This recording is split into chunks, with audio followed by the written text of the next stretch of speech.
The so-called Tom Aspinall era is already in full swing. The British heavyweight, who had won the interim title, was officially promoted to undisputed UFC champion during the summer. Unlike what many expected, a unification super fight against Jon Jones.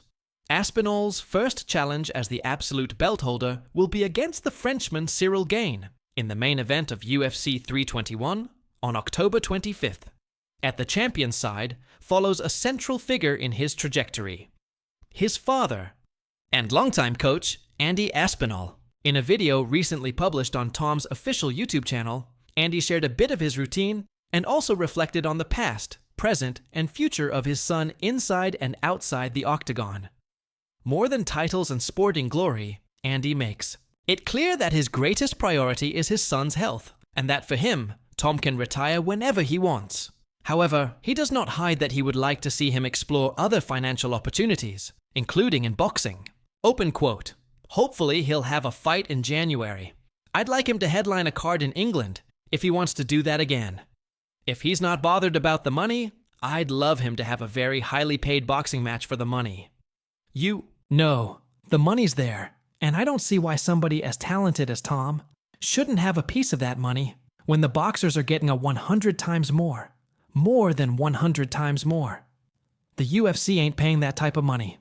If they would, it would be great, and he could get the money. But I think 1% of people who are very, very good should get paid. Tom's money, some people say it's good compared to a football, soccer player, an American footballer who we've talked to in America. He's earning a tiny fraction of what they're earning, and he's one of the best in the world at doing what he does and not getting paid enough. And it's very dangerous. So when he's got enough to get out of it, I'd say get out of it. Close quote. Andy's vision of his world champion son is peculiar. He does not hide his pride, but avoids any kind of idolization. For him, fighting in the UFC is just a job, and Tom, by merit, became the best at what he does. Andy explained this point of view naturally. Open quote.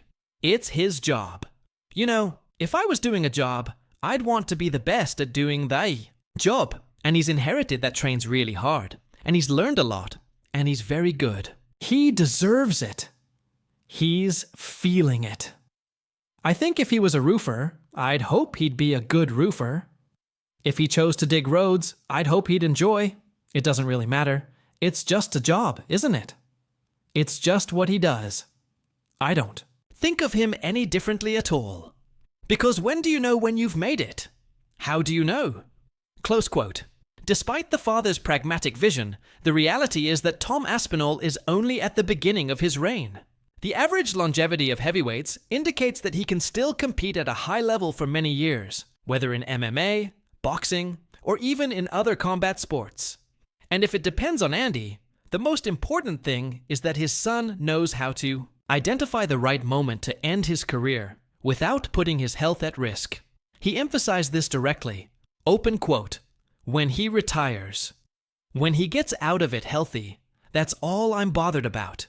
He's made some money now. He could get out of it now if he wanted to and do something else. He still wants to prove a bit more, and I'm still active enough to keep doing it with me. So when he wants to get out, he can get out. Won't bother me if he packs in tomorrow. Just what we do together. This. Find something else to do together." He's got 3 kids. Going to do loads of stuff with them, so still got loads of stuff to do, hopefully. Close quote. Today, at 32 years old, Tom Aspinall counts only 1 loss in 9 UFC fights, and it came in an unusual way in just 15 seconds against Curtis Blades after suffering a serious knee injury. Fate, however, gave him the chance for a rematch at UFC 304, and the Brit did not waste it. He knocked out Blades in just 1 minute, leaving behind any doubt about his superiority. Since November 2023, Aspinall had already held a portion of the heavyweight belt as interim champion. Now, as undisputed champion, Andy guarantees that, deep down, nothing has changed for his son. Tom continues training, competing, and facing the profession as he always has, with the same naturalness of someone who sees fighting as just another job, even if it is a job in which he is among the best on the planet. Tom Aspinall's dominance inside the UFC is so great that, paradoxically, there are still some doubts about him.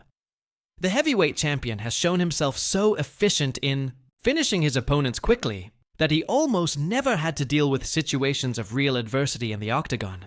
Combining his technique with devastating knockout power, evidenced once again during his preparation for UFC 321, the Brit has consolidated himself as one of the most dangerous fighters today. Still, the question inevitably remains that accompanies such dominant champions.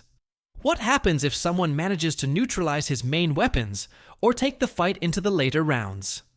Someone who knows Aspinall well and shares the mat with him in training is light heavyweight Modestas, Bukauskas. In an interview with the portal Bloody Elbow, Bukauskas commented precisely on the recurring criticisms of the champion and projected the fight against Ciryl Gane, which will mark Aspinall's first undisputed title defense. He believes that, regardless of the result, part of the public will continue raising questions about the Englishman. Open quote, "I wouldn't be surprised if Tom catches him early and again, people are still going to be talking about the same things anyways. I just think it's hilarious when people say, oh well, we don't know how his gas tank is going to be. Why the hell does he need to test himself in that area when, like I say, he lands the shots at the perfect time and he gets it going? He has never looked fatigued ever in his career. When people say that he can't go 4 or 5 rounds, I keep believing that because when he goes out and shows it, people are then going to completely change their opinions." Close quote. In fact, so far Aspinall has never shown signs of fatigue in his fights, mainly because they rarely extend. In 9 UFC appearances, only 1 went past the first round. Still, the criticism about his endurance remains, especially in a division like the heavyweights, where fatigue can completely change the course of a fight. However, the fight against Ciryl Gane brings different elements. Both Aspinall and the Frenchman stray from the traditional heavyweight stereotype. Instead of relying exclusively on brute strength and open striking, both bet on refined movement, flashy strikes, and tactical intelligence. This similarity makes the clash even more fascinating for fans and analysts. If there is an advantage that Gane takes into this clash, it is precisely in his experience in long fights. The challenger has already faced the 5-round marathon on 3 occasions, something Aspinall has not yet had to experience inside the UFC. And while some question the Frenchman's level of commitment, the truth is that Gane has already shown much more of his arsenal in the octagon, accumulating fight time and practical experience against elite rivals. Thus, UFC 321 will not only be a title fight, it also promises to be the great trial by fire for Tom Aspinall. The fight will answer, once and for all, whether the Brit is just a devastating first-round finisher, or if he is prepared to sustain his dominance against technical and experienced opponents in long battles. What draws the most attention in this story is not only the fact that Tom Aspinall is already at the top of the world, but how he faces all of this with an almost disconcerting naturalness. While many see belts, legacy, and glory, his father, Andy, insists on treating it as just a job. And that's where the provocation begins. Could this cold and practical vision be precisely the secret behind Aspinall's dominance? Or will the pressure and expectations sooner or later take their toll? And you, what do you think? Will Tom pass the trial by fire against Ciryl Gane and silence once and for all the criticisms about his endurance? Or will we discover that, beyond the first round, there is an Aspinall much more vulnerable than he seems? Because the truth is, until now, he hasn't needed to prove anything other than his ability to destroy rivals in record time. But now, against an opponent who also strays from the heavyweight stereotype, who has already endured 5-round marathons and shown tactical intelligence, Tom finds himself facing the greatest challenge of his career. It's not just about defending the belt. It's about proving he can be champion under any circumstance, in any scenario, against any style. And if he passes, then yes, we start talking about an era that can completely redefine the heavyweight division. An era that is not limited to the power of a punch, but that can even open space for super fights in boxing, as his father himself already dreams of seeing. The era of a champion who fights as if it were just another work shift, but who carries in his hands the future of an entire division. The heavyweight division has always been considered the crown jewel of MMA. From the early days, when figures like Tank Abbott entered the octagon or the cage just to trade wild punches, through the era of Fedor Emelianenko's silent dominance, big men have always carried the sport's mystique. The UFC heavyweight belt, throughout history, has changed hands in memorable fights, some decided by brutal knockouts, others by unexpected submissions, and many times simply by the resilience, courage, and heart of the fighters. Legendary. Names like Randy Couture, Cain Velasquez, and Brock Lesnar helped build the foundation of what is known today as the UFC's most feared division.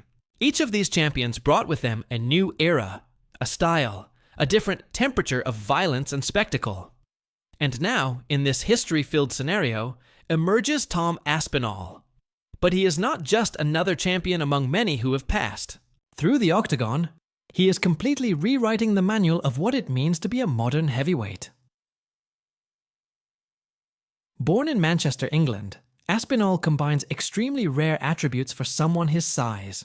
He moves like a middleweight trapped in a giant's body, combining speed, precision, and fight intelligence with devastating power. So far, he has finished 6 top 10 opponents in less than 1 round each, a frightening feat for any challenger who thinks about facing him. And, in the face of this dominance, an unexpected comparison gained traction. A former UFC champion called him nothing less than the Muhammad Ali of MMA. This statement came from Michael Bisping, a man who knows deeply what it is to be at the top. Former UFC middleweight champion, Bisping built his career not only with technique, but with unshakable determination, iron mentality, and a unique ability to overcome adversity. He was one of the most warrior-like champions of his time, and precisely because of that, when he compares Aspinall to Muhammad Ali, his words carry enormous weight. In an interview with Bloody Elbow, the Englishman went further and placed Tom on the same level as another legend, Georges St-Pierre. Open quote, "Tom is gigantic. He is big, but he is light on his feet. I always say he is like the Muhammad Ali of mixed martial arts or a heavyweight Georges St-Pierre. I strongly bet on Tom Aspinall in that fight at UFC 321. Set close. Quote, "The comparison with Muhammad Ali is not gratuitous and makes a lot of sense for any fan who has already stopped to watch Aspinall's fights. The American boxer revolutionized his sport by bringing speed, refined movement, and elite footwork to a division of giants that, until then, was dominated by heavier and less agile fighters. While most heavyweights walked slowly around the ring, Ali danced. And in MMA, Aspinall reproduces that same contrast. He moves with the lightness of a much smaller fighter, but carries in his hands the force of a true runaway train. But the parallel with Ali goes beyond movement. Both Ali and Aspinall share a very rare combination: impressive physical attributes combined with out-of-the-ordinary fight intelligence. Muhammad Ali not only surpassed rivals physically, but also beat them mentally, anticipating strikes, setting traps, and using his mind as a weapon. Aspinall, in his own way, demonstrates the same ability inside the octagon.